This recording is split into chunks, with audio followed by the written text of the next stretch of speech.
할렐루야. 하나님께는 영광, 우리들에게는 은혜가 넘치는 귀한 시간이 되기를 바랍니다. 어떤 할머니가요, 은행에 가서 자기 돈을 찾겠다 그래요. 그래서 은행원이 비밀번호를 찍으셔야 된다. 그랬더니 내가 할 줄 모르니까 당신이 좀 하라고.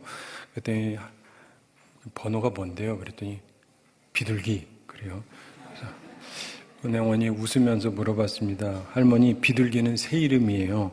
비밀번호는요, 번호예요, 4개. 그랬더니 할머니가 다시 말합니다. 비밀이라서 그래. 내 번호는 비둘기야. 그래가지고 은행원이 또 묻습니다. 번호를 얘기해 주셔야 돼요. 그랬더니 할머니가 할 수 없이 말합니다. 이 비둘기 소리 내면서 9999.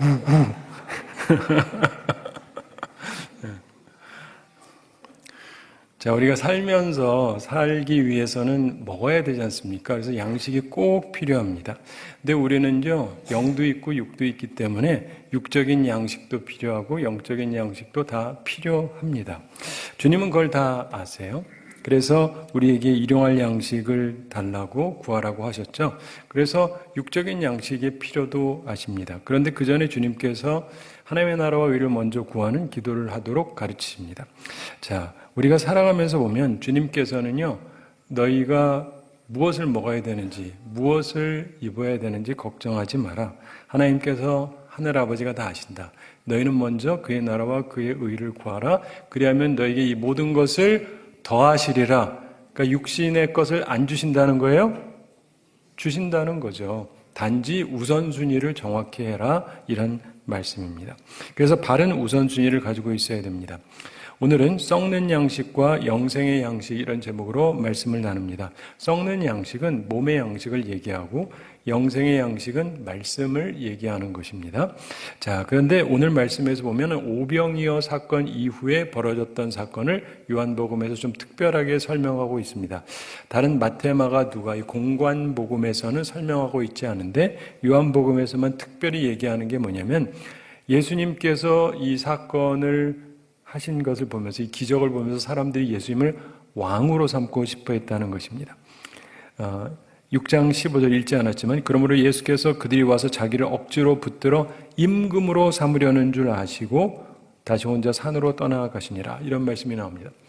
예수님의 인기가 짱이었다는 것입니다. 요즘에 대통령 선거할 때 보면은 이분이 우리의 경제에 도움이 될까 안 될까 이런 거 많이 얘기하는 거 아시죠? 네.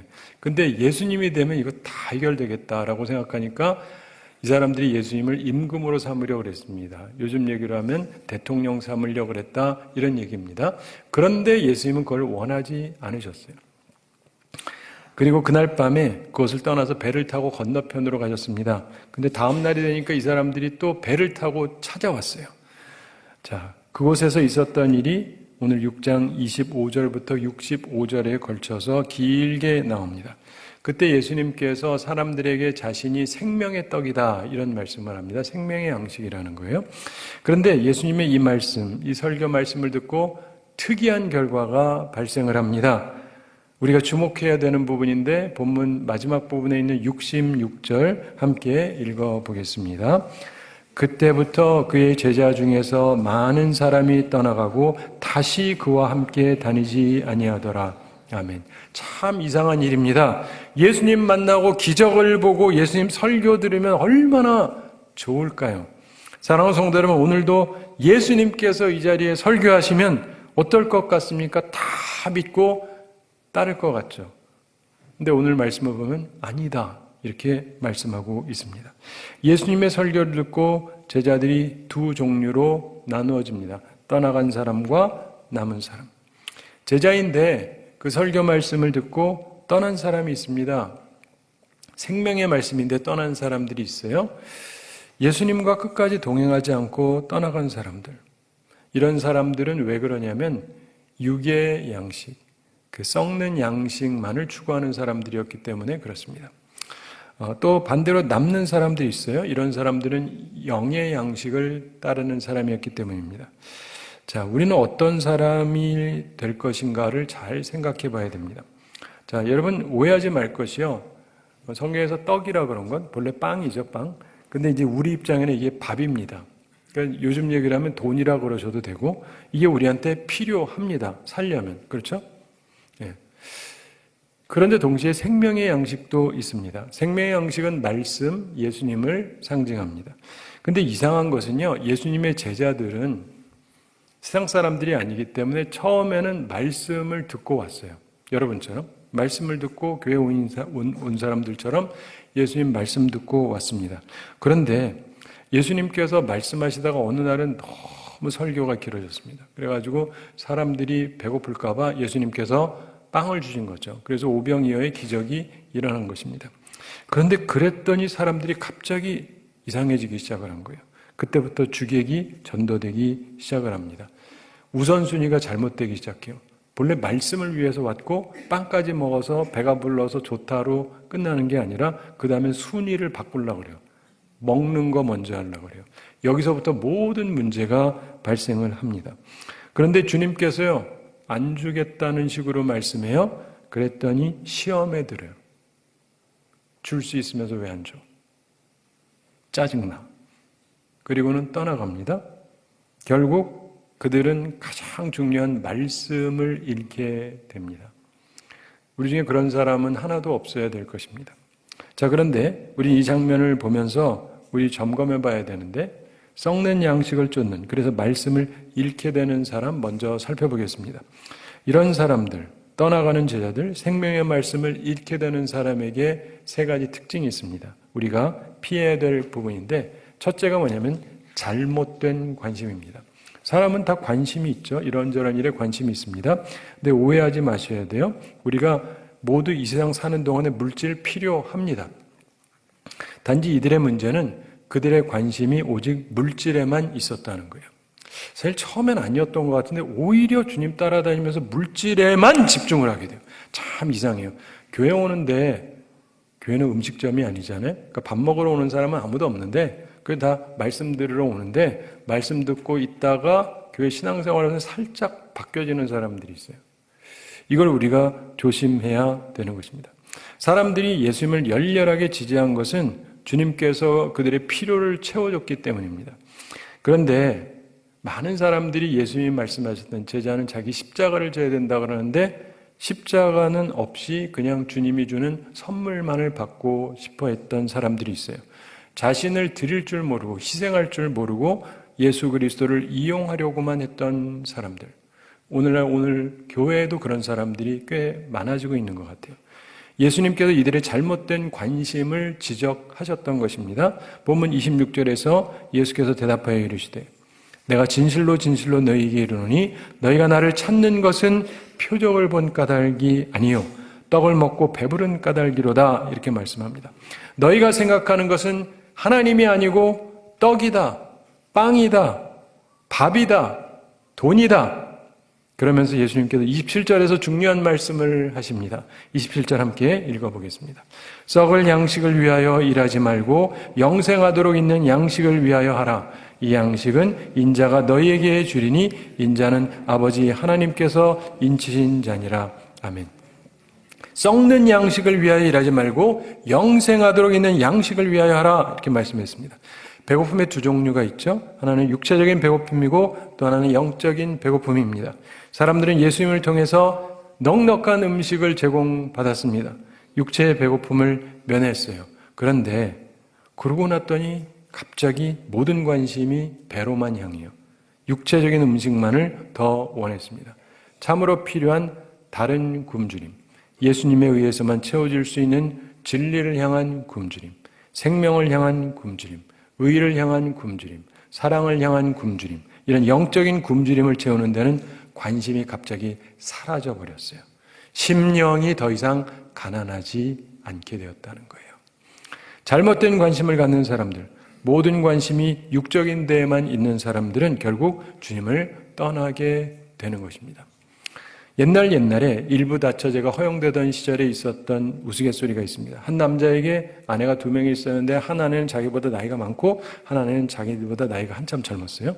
그런데 나이가 들면서 지내면서 보면 이제 부인들 입장에는 남편이 자기랑 나이가 좀 비슷해 보이기를 원하잖아요. 그런데 남편이 나이가 들면서 흰머리가 생기기 시작을 했습니다.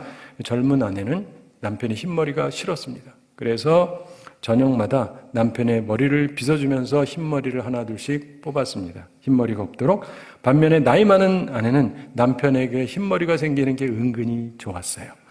그래가지고 남편하고 함께 있을 때 남편의 머리를 만지면서 가능한 대로 검은 머리를 뽑아 버렸습니다.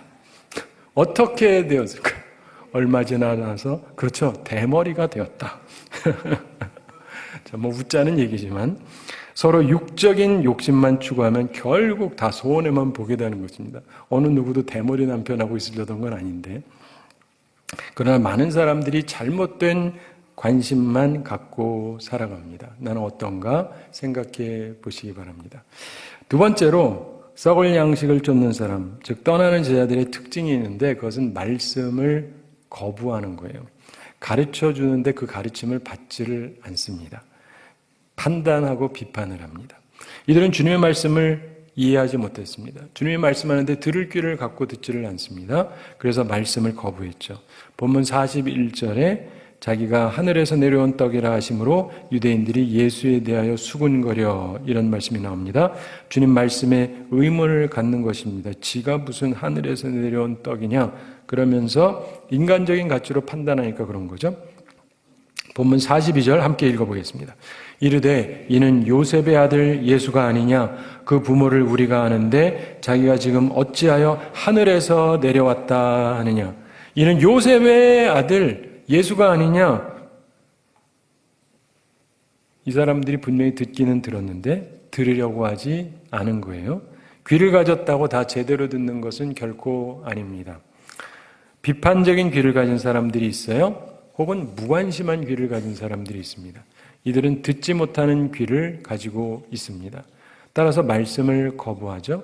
자신의 육적인 필요를 채워줄 때는 좋아하지만 근본적으로 영적인 면에 관심이 없습니다. 따라서 말씀을 거부합니다. 이 부분을 잘 생각하셔야 되는데 옛날에 아주 유명한 일화가 있습니다. 중세시대에 프란시스라고 하는 굉장히 유명한 수도사가 있었죠. 훌륭한 믿음의 삶을 살았다고 알려져 있는데 이분이 운영하던 수도원에 두 청년이 찾아왔습니다. 그들이 함께 수도하면서 전도하고 싶다고 그랬는데 아주 열정이 가득 차 있었습니다. 근데 이 프란시스가 그 청년들에게 한 가지 과제를 줬어요. 제자를 삼기 위해서 제자로 받아도 되는지 테스트하는 게 있기 때문에 한 가지를 얘기하겠다.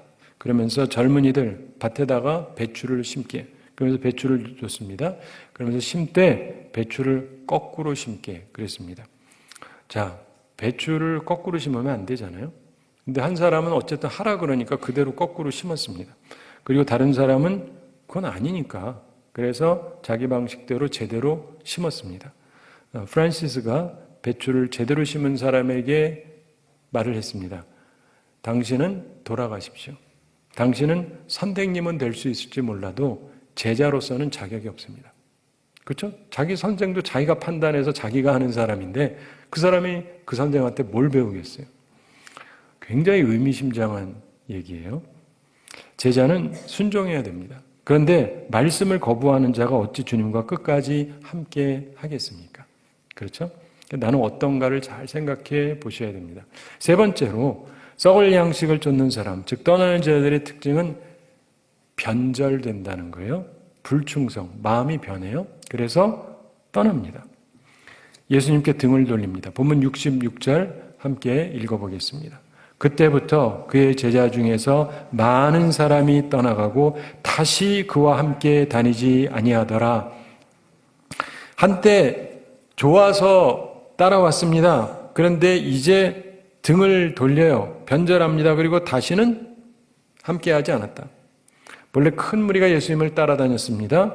그들이 돌아선 것은 그렇다 치고 다른 사람들은 그렇다 치고 그래도 규칙적으로 따르던 제자들이라면 우리식으로 하면 교인이고 재직이고 그렇다면 온전해야 되잖아요. 근데 이들 가운데서 많은 사람이 떠나갔다.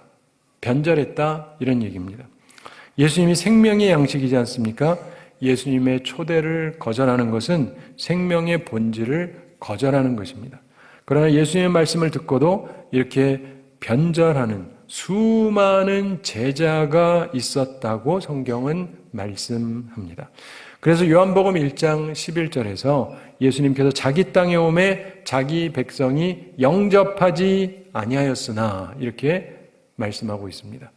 그러나 영접하는 자 곧 그 이름을 믿는 자들에게는 하나님의 자녀가 되는 권세를 주셨으니라고 요한복음 1장 12절에서 말씀합니다. 우리는 썩는 양식을 쫓아가다가 떠나가는 제자가 되지 말아야 됩니다. 바른 우선순위를 세워야 돼요. 오해하지 마세요. 양식 안 주신다는 게 아닙니다. 양식 주세요. 그런데 영생의 양식을 쫓는 우선순위를 바르게 하는 사람들이 되어야 됩니다. 그런 사람들이 끝까지 남고 끝까지 은혜 속에서 살아가고 영원한 생명을 누리게 되는 것입니다. 영생의 양식을 쫓아가는 사람, 남은 제자들에게도 세 가지 특징이 있습니다. 우리가 가져야 될 부분입니다. 그 첫째는 충성입니다. 충성. 많은 제자들이 떠나가니까 예수님께서 12제자에게 물으셨습니다. 67절 함께 읽어보겠습니다. 예수께서 12제자에게 이르시되 너희도 가려느냐? 너희도 가려느냐? 이런 질문에 베드로가 대표로 말했습니다. 68절 함께 읽어보겠습니다. 시몬 베드로가 대답하되 주여 영생의 말씀이 주께 있사오니 우리가 누구에게로 가오리이까? 아멘. 영생의 말씀이 있다 그러면서 내가 누구에게로 가오리이까? 라고 말하지 않고 우리가 라고 말하고 있습니다. 모든 제자의 대변인으로서 말합니다. 우리가 누구에게로 가오리이까? 충성을 말하고 있는 것입니다. 항상 베드로는 충성된 사람이 되려고 노력했습니다. 영생의 양식을 쫓아가는 사람만이 진정한 충성심을 가지게 됩니다. 우리 모두 주님께 충성된 제자들이 되기를 바랍니다. 예전에 한 번은 미국 국회의원이 하루는 사무실에서 나와서 국회의사당으로 가려고 하는데 수많은 비밀 경호원들이 길가에 서 있는 것을 발견했습니다. 한 사람에게 물어봤더니 무슨 일이냐 그랬더니 모로코 왕이 미국에 방문해서 국회의사당에서 미국 대통령을 만난다는 겁니다. 그러면서 모로코 왕이 어디를 가든지 아내를 데리고 다니는데 몇 명? 12명을 모시고 다닌대요. 그리고 심장 기증자를 비롯해서 수행하는 사람들의 수가 꽤 많답니다. 그래서 국회의사당에 출입하는 시민 수를 통제하는 중이다. 이렇게 국회의원한테 설명을 하더랍니다. 그런데 여기서 미국 국회의원의 관심을 끈 것은 12명의 아내도 아니고 딴 것도 아니고 심장 기증자가 있다는 사실이었습니다. 심장 기증자는 언제 어디든지 왕의 심장에 이상이 생기면 즉시 자기 심장을 왕에게 주어야 될 임무를 띠고 있는 장기 기증자라고 합니다. 그 사람은 모로코 왕을 위해서 필요하면 언제든지 자기 목숨을 바쳐야 하는 것입니다. 뭐 심장 하나 빼줘도 되죠? 안 되는 거 아시죠? 빼주면 나 죽는 거예요. 근데 그러려고 따라다니는 사람이 있다는 거 참 신기하지 않습니까? 미국에서는 상상할 수 없어요. 한국도 상상하기 어렵죠? 그런 걸 보면서 그 국회의원이 깊이 생각을 했다 그러는데 나 같으면 이런 일을 할 수 있나 이런 생각을 해봅니다. 정말 충성이라는 단어가 생각이 나죠. 근데 사람을 위해서도 이런 충성을 바치는 사람이 있는데 우리는 사람을 섬기는 사람들이 아니잖아요. 주님을 향해서 충성이 있어야 됩니다. 죽도록 충성해야 되는데 죽도록 충성하면 생명의 면류관, 영생을 주시겠다는 게 주님의 약속입니다. 이상하게 아멘이 하나도 없지만 주님이 우리더러 심장 빼달라고 안 그러십니다. 주님은 우리의 심장을 필요로 하는 분이 아니니까. 그렇죠? 자, 겁내지 마시고 충성된 주님의 사람들이 다 되시기 바랍니다. 감사합니다. 자, 영생의 양식을 쫓아가는 사람, 남은 제자의 둘째 특징은요, 바른 관심이요. 관심이 제대로 되어 있어야 돼요. 이들은 말씀을 사랑하는 사람들이었습니다. 68절에 보면 베드로가 답합니다. 주여 영생의 말씀이 주께 있사오니 우리가 누구에게로 가오리까? 영생의 말씀이 계심에 이렇게 말합니다. 남들은 그 말 듣고 시험 들어서 가는데 영생의 말씀이 있대요. 그는 예수님께서 하신 말씀 썩는 양식을 위하여 일하지 말고 영생하도록 있는 양식을 위하여 하라. 이 말씀. 주님께서 하신 내가 곧 생명의 떡이니 이 말씀을 들으면서 그의 관심을 영생의 양식, 영생의 말씀에 집중했습니다. 예수님의 말씀을 받아들이고 사랑했던 것입니다. 우리가 교회에 나왔습니다. 근데 여러분의 주 관심사는 무엇입니까? 뭐 교회에 와서도 여러 가지 관심이 있을 수 있는데, 이건 교회에 와서도 영생의 양식, 주님의 말씀에 대한 관심은 별로 없고, 그렇게 살게 되면 넘어지기가 쉽습니다. 교회에 와서도 모든 관심이 세상 물질, 정치, 권력 이런 것밖에 없으면 참된 제자가 되기가 어렵습니다. 끝까지 주님과 함께하는 남는 제자는 바른 관심, 영생의 양식에 관심을 갖는 제자들입니다. 우리는 모두 바른 관심을 갖고 영생의 양식에 집중하는 사람들이 되기를 바랍니다. 이런 이야기가 있습니다. 강가에 살고 있던 어떤 성자로 알려진 사람한테 한 소년이 찾아왔답니다. 그리고 기도하는 법을 가르쳐달라고 그랬습니다. 그랬더니 그분이 정말로 기도하는 법을 배우고 싶으냐? 그래서 소년이 그렇다고 하니까 그럼 함께 강으로 들어가자 그러더랍니다. 강으로 함께 들어가서 물이 허리쯤 찼을 때 이 소년의 멱살을 탁 잡더니 그 머리를 강물에 팍 집어넣었대요. 죽이려고 그런 건 아니고 그냥 팍 집어넣습니다. 그러니까 소년이 놀라가지고 발버둥을 치죠. 벗어나려고 애를 씁니다. 잠시 후에 소년을 풀어줬습니다. 그랬더니 소년이 소리칩니다. 왜 나한테 이러세요? 왜 나한테 이러냐고. 그랬더니 이 사람이 이렇게 말했답니다. 이건 내가 너에게 줄 수 있는 기도에 관한 첫 교훈이다. 하나님을 찾으려고 할 때 네가 지금 물속에서 숨 쉬려고 공기를 찾던 그 태도로 하나님을 찾아봐라. 기도는 그렇게 하는 거다. 간절함을 말하는 거죠. 사랑하는 성도 여러분, 여러분은 말씀을 참으로 사랑하십니까? 바른 관심을 가져야 돼요. 영생의 양식에 대한 간절함이 있어야 됩니다. 심령이 가난한 자는 복이 있나니 천국이 저희 것이며. 자, 영생의 양식을 쫓는 사람, 남은 제자의 셋째 특징은 의심 없는 믿음입니다. 의심 없는 믿음. 주님을 철저하게 믿은 것입니다. 예수님의 설교를 듣고 사람들이 의심하기 시작했습니다. 네가 뭔데? 그러면서 그때 예수님께서 너희 중에 믿지 아니하는 자들이 있느니라. 이런 말씀을 합니다. 64절에 읽지 않았지만 64절에 있죠. 의심하던 자들은 주님을 떠났습니다.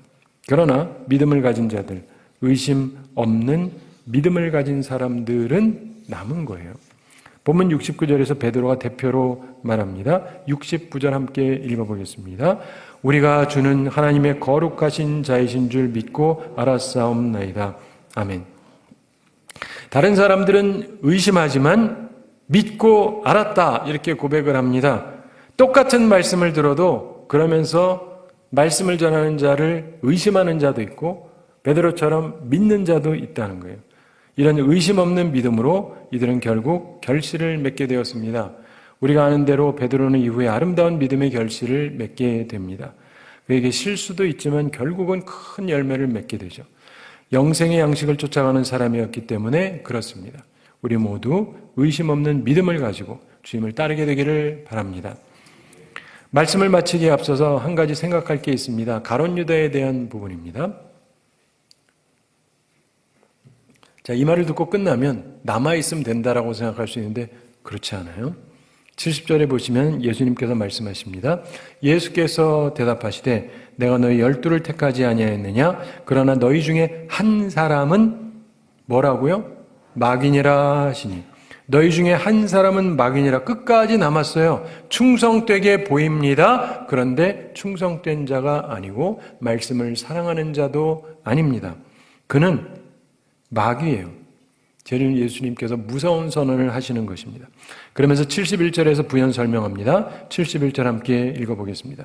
이 말씀은 가롯 시몬의 아들 유다를 가리키심이라. 그는 12 중에 하나로 예수를 팔 자라라. 아멘. 그러니까 남아있다고 다 알곡이 아니다 이 말씀입니다. 너희 중에 한 사람은 마귀니라. 마귀라고 하는 단어는 디아볼로스라고 해서 비방자란 뜻이에요. 참소자라는 뜻. 가룟 유다는 예수님을 떠나지 않았어요. 그런데 떠난 사람보다 훨씬 더 악한 자예요. 남아서 계속 비방을 해요. 남아서 계속 비방을 해요. 남아서 계속 비방을 해요. 예수님에게 어떤 여인이 향유를 부으니까 왜 그거를 팔아서 가난한 사람에게 나눠주지 않냐. 이해가 되시죠? 남아있어요. 계속 비방을 하는 거예요. 그는 자신의 목적을 위해서 예수를 이용할 작정으로 남아 있었던 것입니다. 계속 비방하며 참소하는 자였고 저주받은 영혼이었습니다. 우리 가운데 이런 사람은 한 명도 없기를 바랍니다.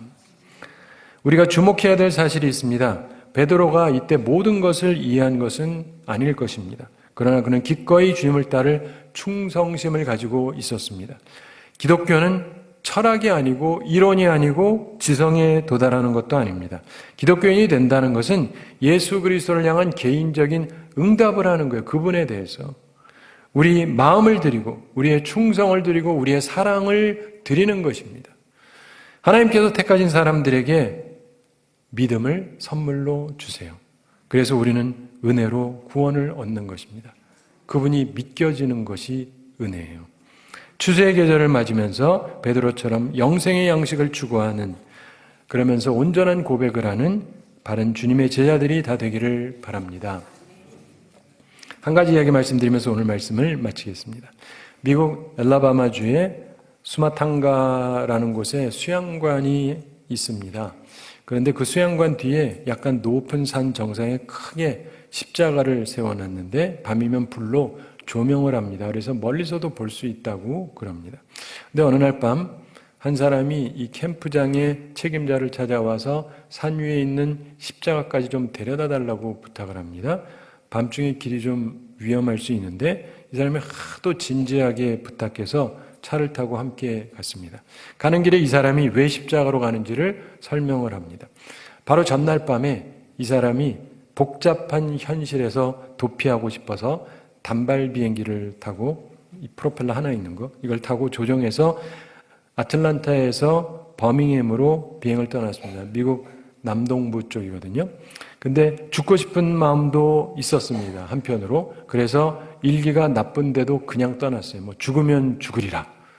에스더의 결단이 아니고 그냥 죽으면 죽지 뭐까지 거 이런 거였어요.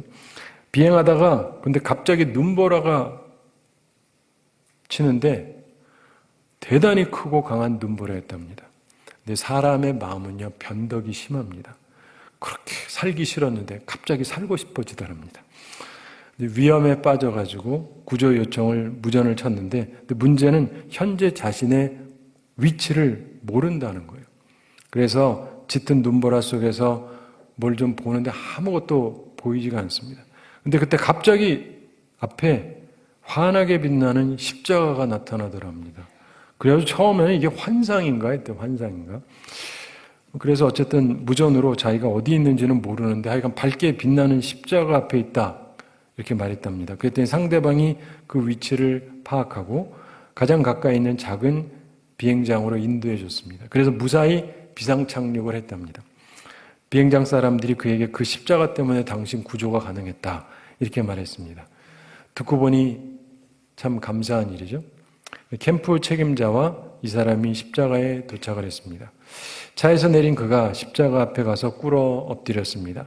그리고는 울면서 어젯밤에 자기를 구원해 주신 것에 대한 감사 기도를 드렸습니다. 기도 끝나고 일어서서 이 사람이 이렇게 말했습니다. 저는 다시 하나님께 돌아올 수 있는 길을 발견했습니다. 이제 다시는 되돌아서지 않겠습니다. 사랑하는 성도 여러분, 이 사람의 고백이 우리의 고백이 되기를 바랍니다. 다시는 되돌아서지 않을 것입니다. 또한 베드로의 고백이 우리 모두의 고백이 되기를 바랍니다. 주의 영생의 말씀이 주께 있사오니 우리가 누구에게로 가오리까? 육체의 양식을 쫓다가 항상 먹는 것만 먼저 생각하다가 떠나가는 제자들이 되지 말고 영생의 양식을 구하면서 주님과 함께 남는 제자들이 되시기 바랍니다. 바라기는 우리 모두 하나님 앞에서 아름다운 결실과 결매를 맺는 충성된 하나님의 사람들이 되기를 우리 주님의 이름으로 축원합니다. 우리 함께 기도하겠습니다. 사랑의 하나님 아버지, 우리를 사랑하시고 오늘도 저에게 귀한 말씀 주심을 감사드립니다. 우리에게 육의 양식과 영의 양식이 있고 두 가지 다 필요한데 참으로 먼저 구해야 될 것은 영의 양식이라는 걸 잊지 말게 해주시고 하나님의 나라와 의를 먼저 구하는 저희들 되게 하여 주시옵소서. 또한 그렇게 함으로 그 외의 모든 것을 더하시는 하나님의 은혜를 체험하며 살아가게 하여 주시옵소서. 항상 바른 지식과 바른 우선순위를 가지고 살아감으로 하나님의 인도하심을 받고 주님의 인도하심을 받고 주님과 더불어 항상 생명력 넘치는 삶, 영생의 삶을 살아가는 주의 사람들 다 되게 하여 주시옵소서. 감사드리며 예수님의 이름으로 기도드리옵나이다. 아멘.